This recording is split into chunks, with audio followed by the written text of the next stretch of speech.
Hi, Carol, welcome in. We're just giving folks a few minutes to get situated. We'll probably start about 12:05.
Okay, nice. I'll go ahead and get started. I'm so glad to have everybody here. I am not Agar, our faithful leader. She is on a much deserved vacation.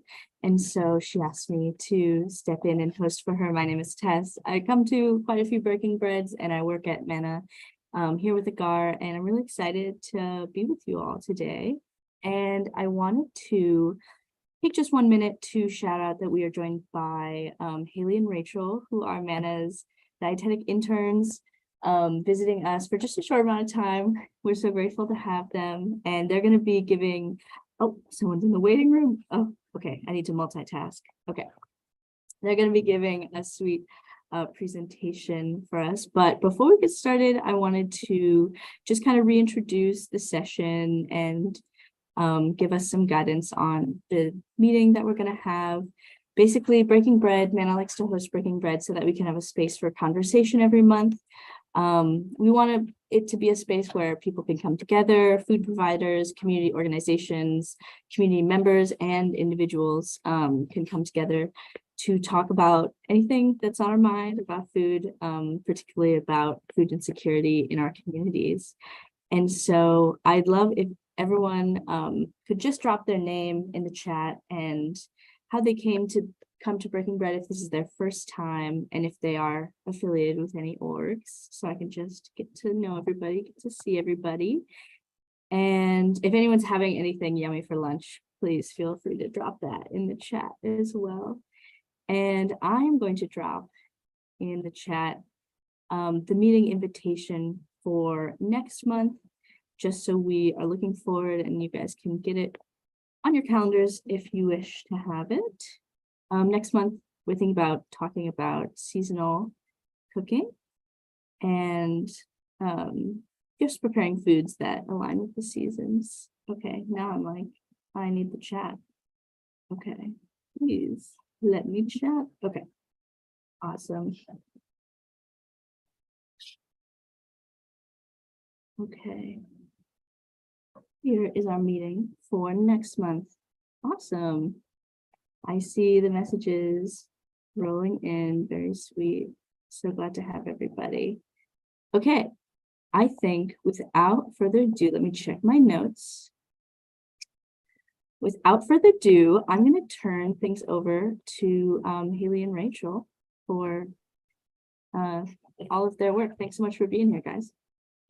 Hi, I'm Haley. I'm Rachel. if you didn't see in the chat, we are the dietetic interns from the University of Maryland. I guess we can say a little bit about ourselves too. I did my undergrad at Penn State, and I'm kind of a PA Delaware native. I currently live in Baltimore, doing the internship with the University of Maryland.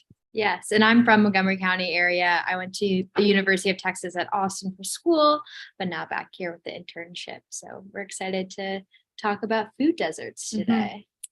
So I think coming from both of us personally, do you women, could you tell us what you want to do with your dietetics degrees? Yeah. I am a little all over the place. I don't entirely have a set in stone of what I want to do. I did a lot of sports nutrition in my undergrad, so that's still a little on the back burner. I really have a fond passion for clinical nutrition, especially intensive care. And so I don't know, I can see myself doing a whole sorts of realms. Yeah, sort of Haley, this internship has opened up so many opportunities. We've got to see the clinical side, the community side, the food service side. I just had clinical. I'm more of a clinical mindset. I'm all about like preventative care and nutrition and how that can play a role in it. So eventually down the line, more clinical based, but again, you need all those other aspects to serve individuals. So yeah. And so today we're going to lead a topic surrounding food deserts, food insecurity, specifically kind of in Montgomery County. So we wanted to kind of open up the floor and hear what everyone knows about food deserts, if you even know what a food desert is, if you've seen any in the area, if anyone just wants to chime in and kind of let us know any background information that you might have on the topic. And if not, we can explain. Yeah.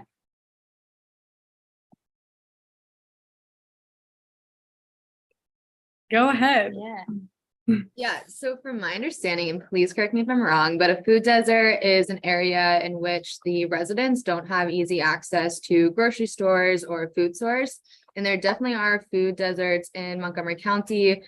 Obviously, there's also a lot in DC. I know that in the past couple of months in Ward 8, they just closed down one of their last produce sections and one of the only grocery stores in the area. So a huge issue to be talking about and tackling.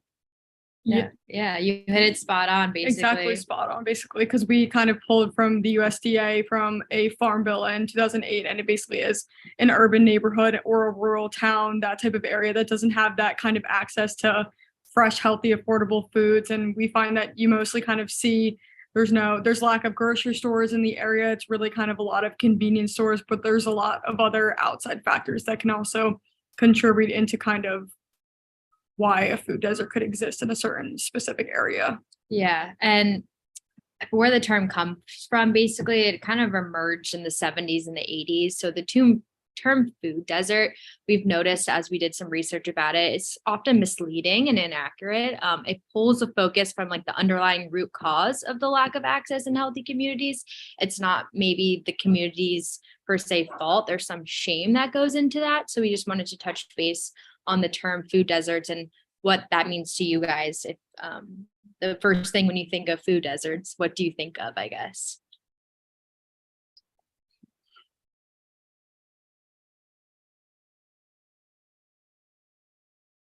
And then basically, Xandra touched on, there's definitely food deserts in Montgomery County. Does anyone know what areas that might be in here in Montgomery counties? That's a good question.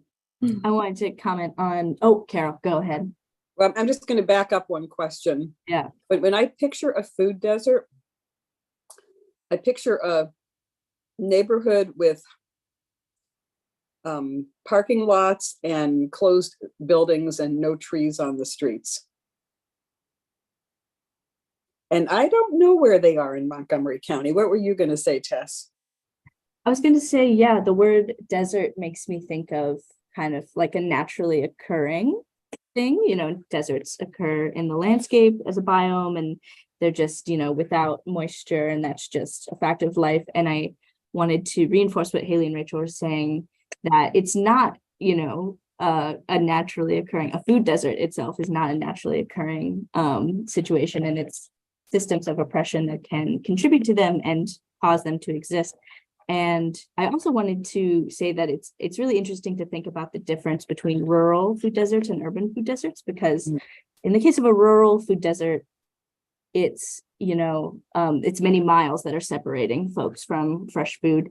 But in an urban setting, it cannot be, many miles at all, but it could be lack of public transit and kind of that scope or the distance of a grocery store becomes much more important the more urban you go, because a lot of folks are moving in cities without cars, and especially in cities without public transportation that is dependable. And so it can be, a mile can feel like much more than a mile.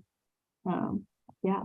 No, you make a great point there, because that kind of touches into what we're going to talk about next, going into food insecurity and how it's not just, again, say there's not a grocery store in the area. It can also come from the cost of food. We were talking today about how eggs have increased so much over the past couple of weeks in price, and that can be an issue in itself, and also transportation issues if people don't have access to get to a certain store. And then also a lot of people in certain areas have a culturally different background from things that are around them. So it's not just kind of what's in front of them, but it's what they actually want per se. So people from different backgrounds could want different things. So it kind of goes into, it's not just the placement of the grocery stores, but every individual has a different external factor that can contribute into food insecurity kind of, and then a food desert in their area. Can I just say something real quick? I know you didn't ask a question. So I am glad you mentioned about transportation, because one thing I do, I'm an advocate for Montgomery County Food Council, which they try to help with all areas on type to help with that. But and I'm advocating for food transportation. So I am glad you brought that up. So I want to say. Yeah, that's such a barrier of entry for access. And a lot of times people don't even shop at the grocery stores around them. They travel. So getting there and getting back is definitely very important. Mm-hmm. Yeah, William, do you mind expanding on what food transportation looks like, especially in like our county's context? I've never heard that exact phrasing before. Oh, food transportation, such as people who are low income or disabled, that kind of stuff, who don't have transportation to go to grocery store. So it may be, I'm looking at trying to get policy and government, but to solve that stuff, like, having funds to pay for taxis or volunteer stuff like that. But yeah, so that's basically what it is, to be able to get to. I've expanded more than the grocery stores. I'm expanding it to grocery stores, yes, farmers markets, restaurants, anything where that sells food. But it's just that transportation portion, because a lot of times you hear, especially with the government, even the White House has a portion on food, and they've added now to the policies on that, where to expand on food transportation, but they want to use it to have more buses, more trains. I would not advocate for that, because I don't know if you've ever tried to carry a bunch of groceries on trains or bus, but it doesn't work. So, but anyway, I don't know if that answers your question. No, thanks so much for expanding. And Matilda, I see your hand. What's up? Thanks for coming. Yeah, hi. I'm Matilda. I'm also an advocate in Montgomery County in regards to food. So I wanted to add a little to William, what William was saying. He made mention of low income and people with disability, but there is one aspect that's also looked into so much, is the seniors. We have a lot of seniors building in Montgomery County. Most of our seniors don't drive anymore. Most of them don't get access to food because one way or the other, their families may not be in the county with them. So if you as an advocate, or you as a healthcare person or something, not going to their residence to visit them, you will never know what is happening in their homes. So please, let's take note of this. If we are discussing this, we should involve the seniors and let them be part of our discussion. Just an add up to Williams. wait. Thank you.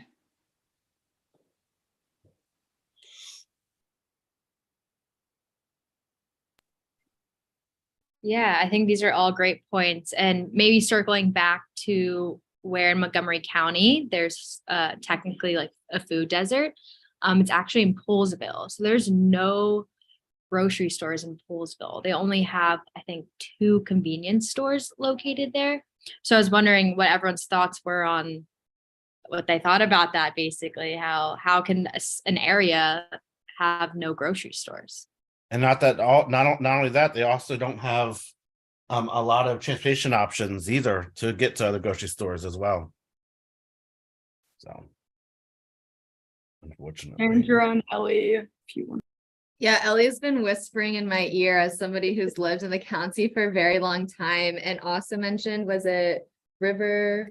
Oh, out River Road, there's a section where they've just received in the last handful of years public transportation access, and so there's nothing in to support that community. It's an African American community, and it's very isolated.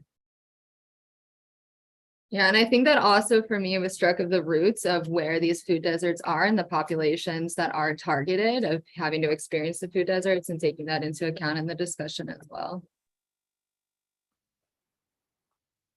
So Ellie, are you talking about Tobyville or that?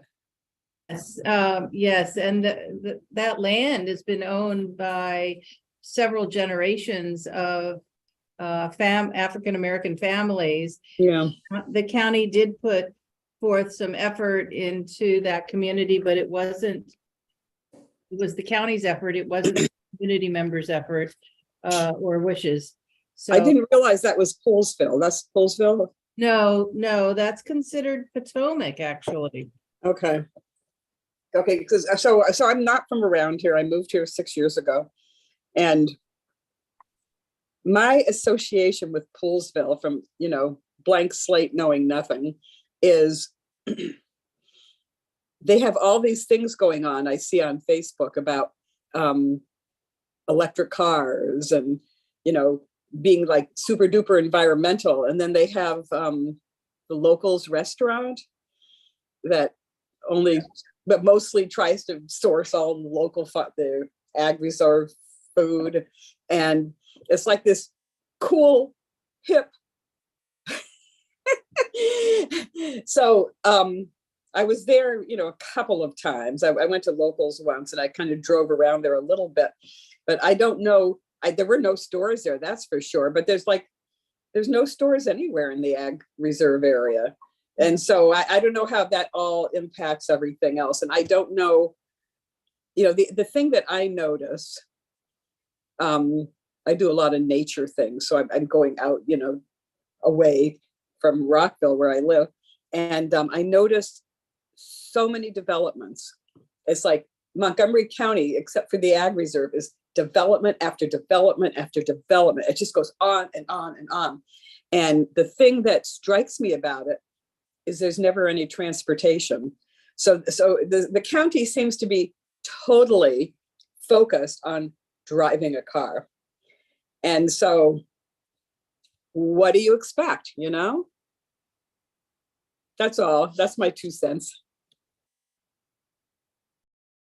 We also found, this is a slightly outdated, but I think it gives a kind of good overview of what we're talking about with Poolesville and how, if you can see that there's really only 2 convenience stores in the area, but how everything else kind of across the county, is that what you would say? County, yeah. County. Yeah. There's a lot just kind of more in the middle there, but then you spread outward and you find that there's kind of less and less.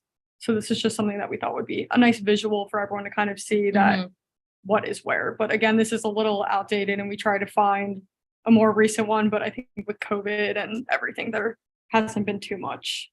Yeah, this is from 2013. Yeah, I think it is interesting. Could you share your screen for just one more second? That graphic also displays median household income. And it's interesting to see the concentration of lower income along the interstate. And then Poolesville is this kind of unique intersection of being not necessarily low income, but near the lower end of the spectrum, while also having a few grocery stores, which is just, I don't know, I find it intriguing. Thanks so much for sharing again.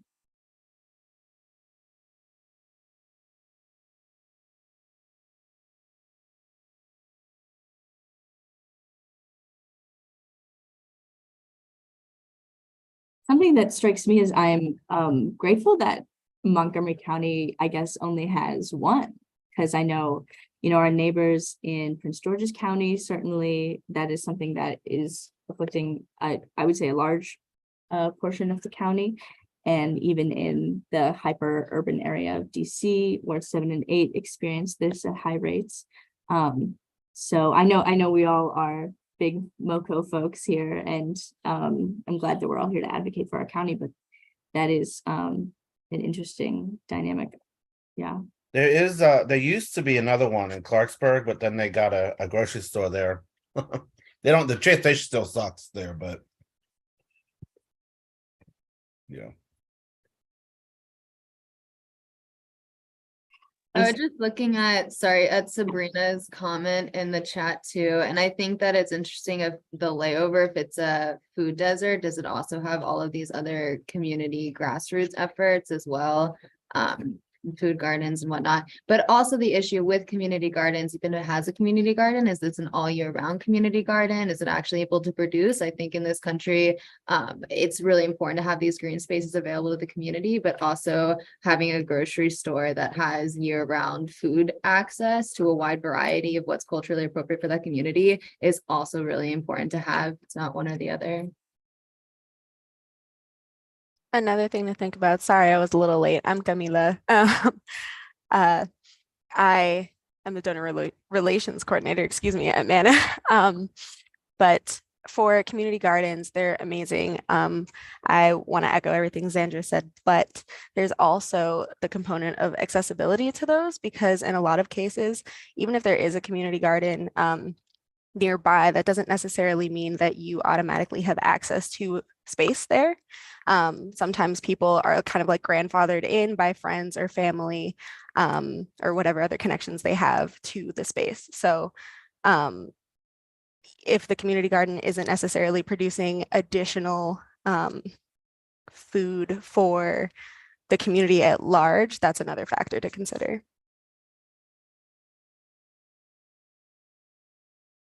Yeah, certainly. Camilla, do you know examples where community gardens do help the community at large or address their needs?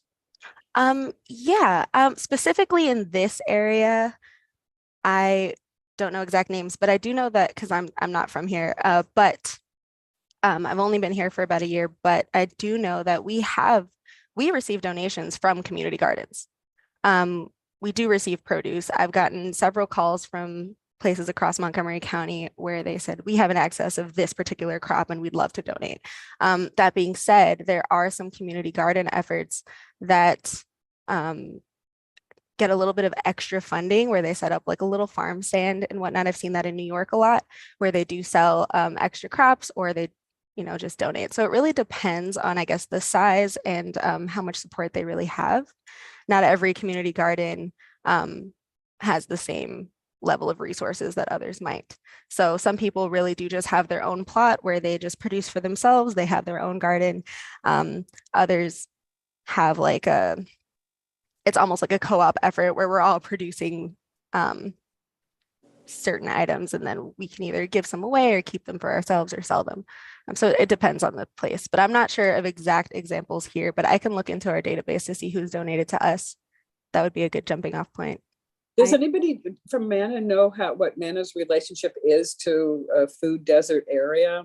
Like how you get food to people who can't get there?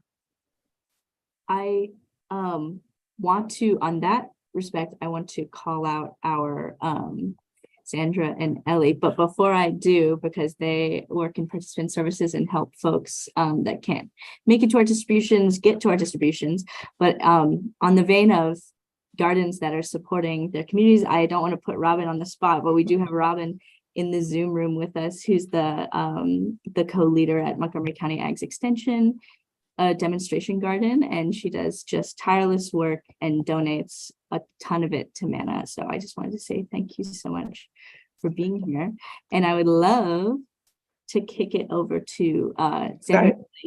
Oh, Robin, for you.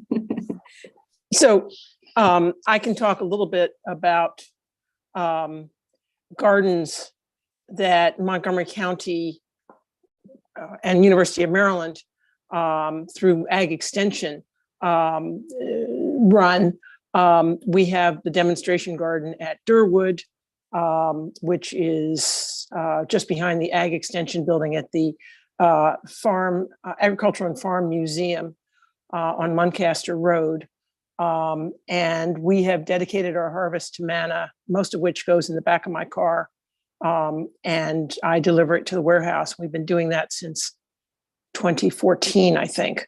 There are also community gardens under Montgomery County master gardeners. You have to sign up.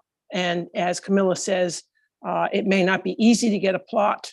I used to be friends with the woman who was in charge of that, and she's retired, and I'm not quite up to date on how that's working right now, but we have a number of community gardens. Briggs Cheney Road, there's one in Silver Spring. They're in many places. Those plots are in effect rented to individuals, and the individuals do with what they grow whatever they would like. One of my master gardener friends is a community garden member in Germantown, and she often posts on their listserv, hey, if you've got extra crop, I'll be making a ride to Mana. So, give it to me on X date. So it's pretty informal, but I know that they sometimes donate. I have heard of many other community gardens. Another one of my master gardener friends runs a garden that's at her church, which is an AME Zion church Baptist church in Rockville. And she, with only a little bit of help, grows a number of things and gives them or makes them available to the seniors in her congregation. So it operates differently as in different places, as Camilla was saying. There's also a program that is affiliated with Master Gardeners, but it's not a direct Master Gardener program, called Growing Gardeners, where a woman by the name of Kat Kahn has set up a program whereby people will grow food in their community garden or their backyard or what have you. And then they'll take their excess to one of several drop-off points. And she has people who have arranged to drive the produce to various places. Mana may be among them. It varies from year to year. I know Shepherd's Table is one of the places that she takes things. So I think that there are a whole lot of programs that are not necessarily, they're not organized from a single specific base, and where such food is provided. One thing that I would caution about community gardeners, as a person who is a big vegetable gardener, I can tell you, I'm already started. In fact, I've spent probably, I'm going to say 8 hours this week already on organizing the seeds for the 29 veg beds at the Durwood demonstration garden. And I've got another meeting at the end of this week and then early next week to start planting the beds. And so even for a small community garden, it's a huge amount of work.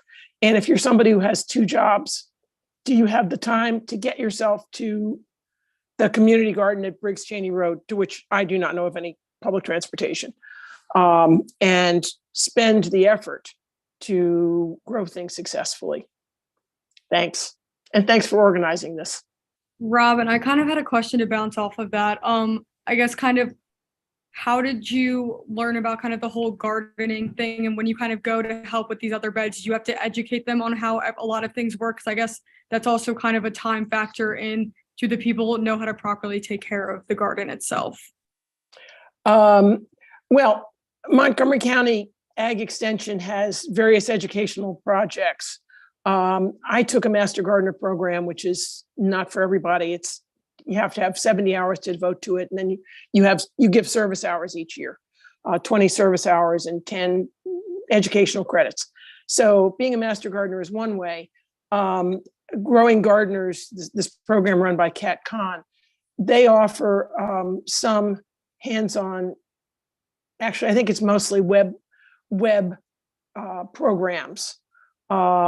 And, for anybody who is interested and has signed up, there will be various webinars that they offer to help people learn to garden. The real mission of Master Gardeners, and this is throughout the country, is to educate people in gardening. And so there are programs around. Again, you have to have the time, you have to be kind of aware that they exist, and then you have to have the time to use them. Does that answer your question? Yes, you. thank you. Yeah.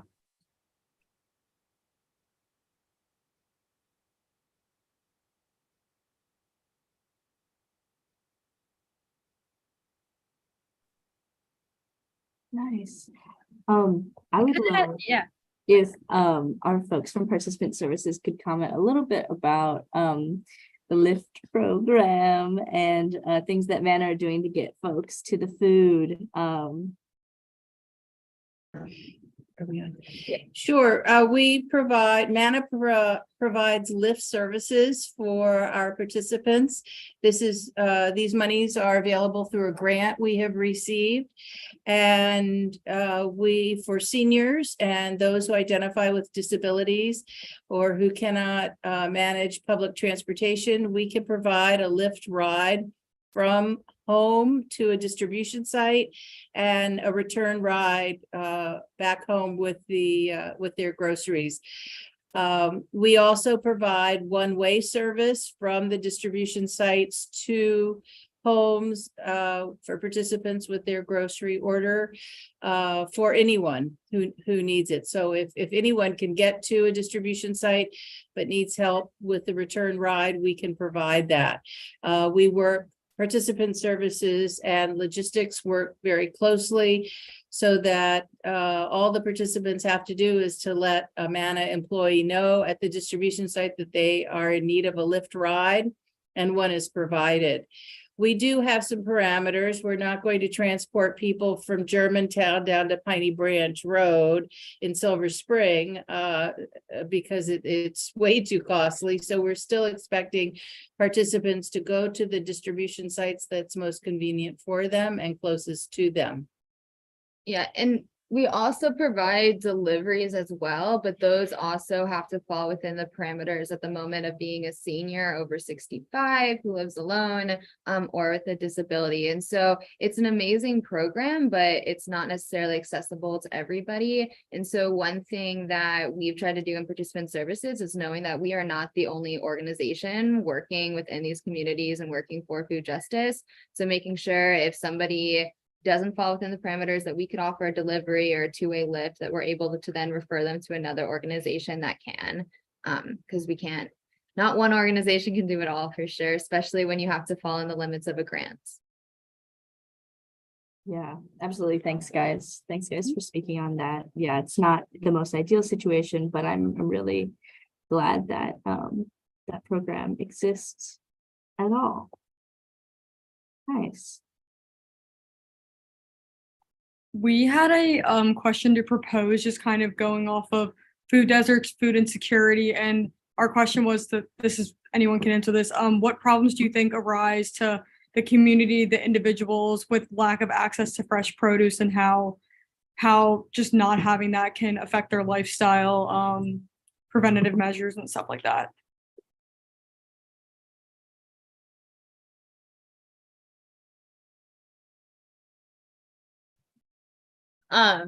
Do you want to? Go ahead. Okay, I say obviously the food that we have directly impacts health health outcomes. You can't separate what you're eating and then how your body is feeling.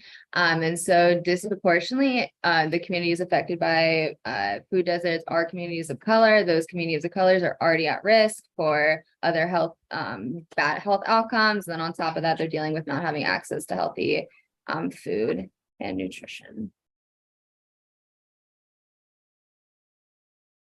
There's also a huge domino effect to other areas. So obviously not having access to consistent and nutritious food can also affect the way that you function just in everyday life. So being able to perform in school for kids at work, just in any capacity is pretty impossible. It's also really stressful. And so stress can lead to other health outcomes that the communities that are more predominantly affected by food insecurity are at risk of.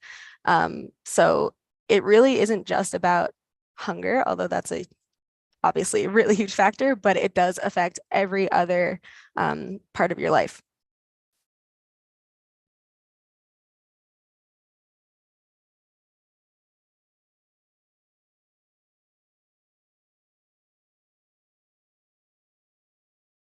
It can also go into just less, this is kind of less on health, but more just versatility and what people have access to. I think that a lot of times people can get discouraged with what they have in front of them and the fact that they think they're eating the same thing every day. So I just think that not only health or nutrition wise and just kind of overall physically how it helps them, but I think also mentally it can take a little toll on people just not having access to kind of everything that they want, or like maybe a way to introduce new foods into their kids' diet. They might be having just a small variety rather than trying to introduce something different to the kid every couple of weeks. So I think that could also be something to take into account. And to just like go off of that, another question to open to the floor. I know Sabrina had mentioned some like co-ops, community farm to table options, but what are some ways that we can make fresh produce more accessible in these communities? Also, I see Sabrina's hand. I want to go to her. Hi everybody. So good to see Kaylee and Rachel. We worked together last Friday at the market. They're amazing. They're just amazing. So great to see you guys. So just a lot of thinking about this, and I think it just brings to mind, this idea of, looking at, lack of access as an individual versus a system failure, right? It's really a system failure. I mean, if someone only has a 7-Eleven or, a gas station, convenience store within some walking distance, that's not their fault. It's really a system failure. And so I think if we change perspective and think about, okay, how do we create system improvements and look at root causes and look at why there are communities, whether they're Poolesville or another community in and around the DMV or even across the country, why there aren't? Is it because of, lack of, political will, lack of legislation, gentrification? I mean, there's all kinds of reasons, but I think oftentimes, and I just wanted to put this out there because I haven't heard it talked about, it's not an individual failure, it's a system failure. And that's where our county and our state and our local area partners really need, as I think Xander said so well, this is a partnership opportunity to do something about. It's getting the universities involved, like University of Maryland that has a huge agricultural component to it. So just putting that out there too.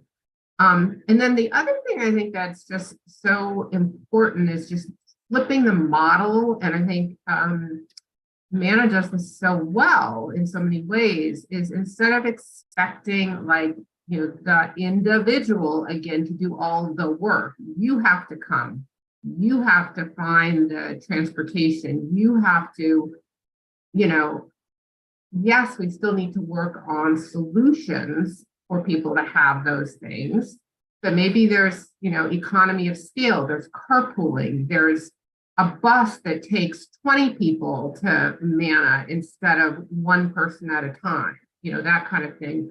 And like I think I put in the chat as well, is there a way, you know, to think about bring the food to the people, right? Make it easier for them. So pop-up markets, and I don't know if Manna, I know for a while was doing like bringing the mobile van or the mobile Manny or whatever it was called, like bring it to them, like take one of the barriers away, and it doesn't solve the system problem totally, but bring the food once a week, once a month, whatever it is, to a central church or whatever in the neighborhood, and people know it's coming and they can get there, you know? So just think out of the box kind of ideas, I think also can help with some of these challenges as we're looking for longer term solutions.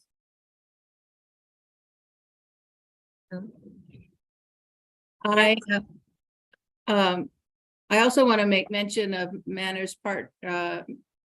Food Center's partnering with the local villages in in Montgomery County. If you're not familiar with that program, these are groups of volunteers within certain defined by zip code who assist members of their communities to age in place and provide volunteer services such as going to pick up groceries, changing light bulbs, whatever the need is for a particular community member. And we've been working, Manna's been working with village representatives throughout the county for many years. So that's another outlet that a volunteer organization is supporting our community in this effort.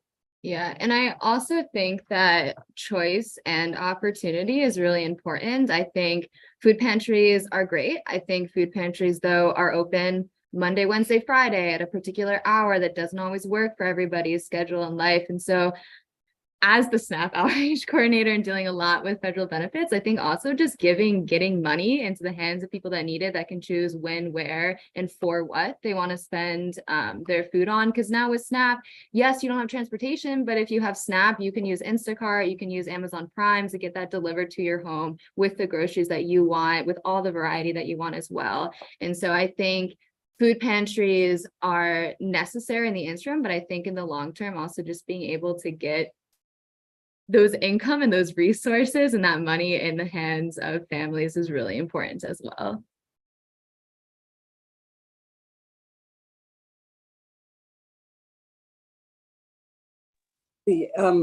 I have to leave early today, but when I first heard Sabrina start talking about the systems problems, and I just get overwhelmed with the systems problems, and then I just don't know what to do anymore. And it was really great hearing her and other people talking about how people are getting around that. And the last point of, wouldn't it be great if food pantries became, nobody needed them anymore, you know, that all the other ways were just more efficient and work better and people could get more directly what they wanted. So thank you, everybody. This has been hopeful and helpful, and I will see you next month.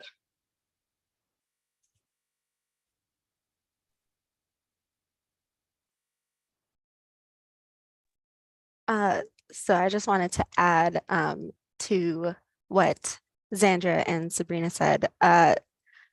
Yeah, I think that to Zandra's point specifically, in addition to getting the resources to people, really making sure that we drive home the point that just because people are poor or don't have access to certain resources doesn't mean that they don't know what to do with the resources when they do have them. So I feel like just to point out, like Manna has a commitment to maintaining the dignity of our participants. And so in the way that we distribute food and the way that we communicate with community food education and things like that, not a lot of organizations have kind of shifted their thinking to mirror that effort, but there's still a huge stigma associated with being poor or not having access to transportation and things like that. So when we think about bringing resources to communities, we also have to think about, well, okay, if someone is working a lot of jobs, it's not that they don't know how to cook. They might know how to cook, they just don't have time. So if we bring them a whole bunch of vegetables that they then have to really take the time to like break down and spend more time cooking, how can we make those things easier? How can we remove additional barriers? Because once we make cooking easier, once we make just the little everyday things easier without kind of approaching like nutrition classes as, well, here's some food and you must not know what this vegetable is. We're going to teach you how to use it. And we're going to teach you how to eat healthy. Sorry, that was a little bit disjointed, but I hope that made sense. We need to reframe our thinking, or at least take it a step further than where we already are.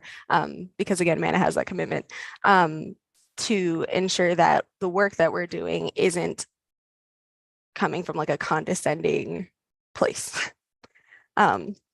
That's all I wanted to add. Nice.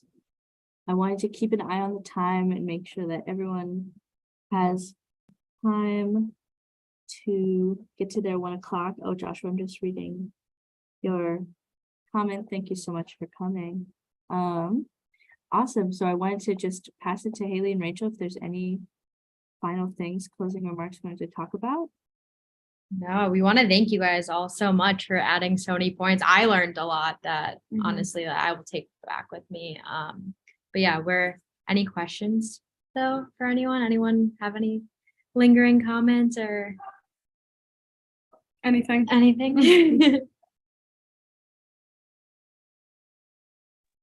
Yeah, if I could share, is that okay? Yeah, of course. Yeah, thank you guys so much for your time. This was awesome. I've never really heard the term food desert before, so it was great to get perspective on what's actually going on in the county. I am actually here. I was invited because of we actually had a food banquet at Montgomery College, and I'm a senator at large. Sorry, wow.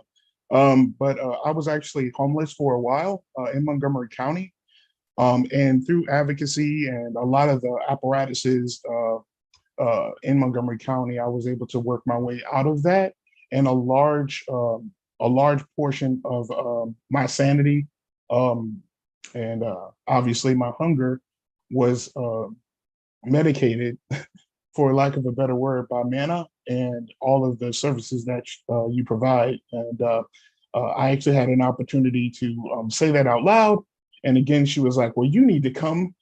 We have this thing every month and you need to share your story because Mana was effectively the fulcrum for me to navigate what Ms. Sabrina said, which is a broken system. I was given key notes and Ms. Camilla alluded to my dignity was completely intact. It came more about the process as opposed to me being in a hungry situation. It was like, all right, you're in this position. All right, this is what you need to do. And this is where you need to go. And this is neat because it didn't come from the crisis center where you would think that it would come from in Montgomery County. I went there and I was actually kicked out. I had to sleep on the bench outside of the building, which to let you know how disjointed homelessness is from the actual structure in which you're supposed to go through to actually utilize or pull yourself up. But through careful navigation, I am a smart guy. So I didn't want to remain in that situation. And it was just like, if you are willing to work, this is what you need to do. And I worked my way into Montgomery College. I was pointed in several directions, primarily by Mana. And I'll respect your time. I'll shorten this up, but I just wanted to make sure that you guys understand that all of your work is definitely helping people. And I came to this meeting and will continue to come to these meetings now that I know about them, to let you know that there is people that are benefiting from your efforts. It's not just this blank trip that you're just doing this toiling work and trying to provide for people. There are people who are actually successfully. I was starving, and if you've ever felt hunger before, it's something that you never forget. And whenever I get my box and I'd open it and the Mana was on, I'd take advantage of all the services you offer. I caught a ride there through Lyft. I would go there by bus and I would receive a one-way trip home from Lyft. I did receive deliveries from another program you guys had partnered with that also delivered during the holiday months. And I'll just leave it there because I do plan on participating. You guys are great. Thank you, ladies, Haley and Rachel, for it was very informative. And thank you guys for what it is that you do. Okay, it's very important. Thank you for letting me share that, by the way. Thank you for sharing your story. It's really inspirational to hear that and just kind of see. I mean, we've only been volunteering with MANA for the past 2 weeks, and it's awesome to actually hear a story and see it forward, how what we've kind of been seeing behind the scenes and how right in front of us, how we see it play out. So that's awesome to hear. Thank you for sharing. Nice. Okay. Thank you guys so much for such a wonderful session. We'll be back here on February 15th, virtual again, Wednesday from noon to 1. And I hope to see as many of you as I can. And I hope the rest of your January is smooth and easy. And yeah, thanks so much for coming. Have a lovely rest of your day. Thank you. Thank you.